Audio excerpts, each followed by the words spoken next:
Kali ini saya baru buat belangkon, ini buat orang stroke. Kemarin dia itu kontak saya, dia bilang dia stroke sudah lama. Terus saya tanya dari mana? Tahu saya dari sosmed atau dari grup atau orang mana gitu kan? Karena kalau dari grup Telegram ada ribuan orang, saya mana tahu yang mana satu orangnya kan. Jadi ternyata dia bilang dari teman saya, dia kenal dari teman saya. Jadi dia sama sekali tidak tahu mengenai apapun soal urusan magnet ini. Jadi nanyanya panjang lebar. Tetapi yang biasa ditanyakan orang itu semua umum ya. Bisa nggak saya baik pakai magnet? Nah, itu adalah pertanyaan yang paling sulit dijawab. Karena kita ngomong bisa sembuh atau tidak itu memiliki suatu kategori tertentu yang kadang di setiap orang itu berbeda. Jadi pada saat orang itu sakit dan dia datang ke dokter, dia bilang bisa sembuh nggak? Kadang kalau penyakitnya flu ya dokter akan mudah bilang, oh Anda akan sembuh. Tetapi kalau penyakitnya stroke, jawabannya pasti kita akan usahakan yang terbaik. Jadi demikian juga terapi ini. Terapi ini yang saya bilang ke dia, saya tidak janjikan apa-apa, dia akan bisa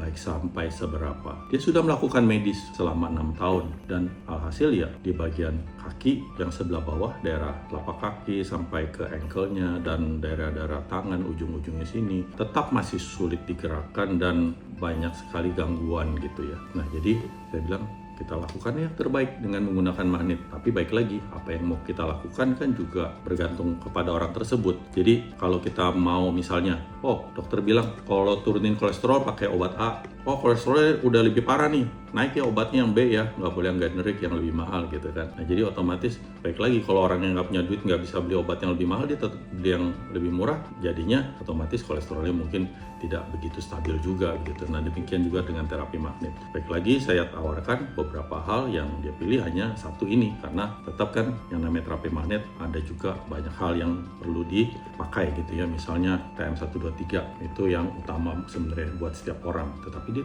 tidak mengerti karena dia cuma dengar dari orang dan dia tidak mau ketemu saya dan dia cuma lewat telepon. Akhirnya dia cuma beli belangkon magnet karena berpikir bahwa dia adalah orang yang stroke ya, jadi dia pakai aja belangkon magnet ini dan dia berharap bisa baik.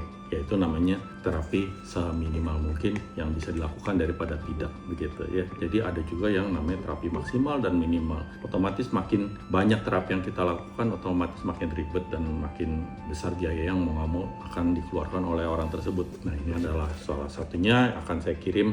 Semoga ini saja bisa membantu ya, kita harapkan yang terbaik lah tetap ya, walaupun bukan terapi yang terbaik begitu ya, tetapi itu bisa dilanjutkan di tahap-tahap berikutnya. Jika ia tidak puas dengan ini aja, dia bisa naik ke tahap terapi berikutnya yang lebih ruwet.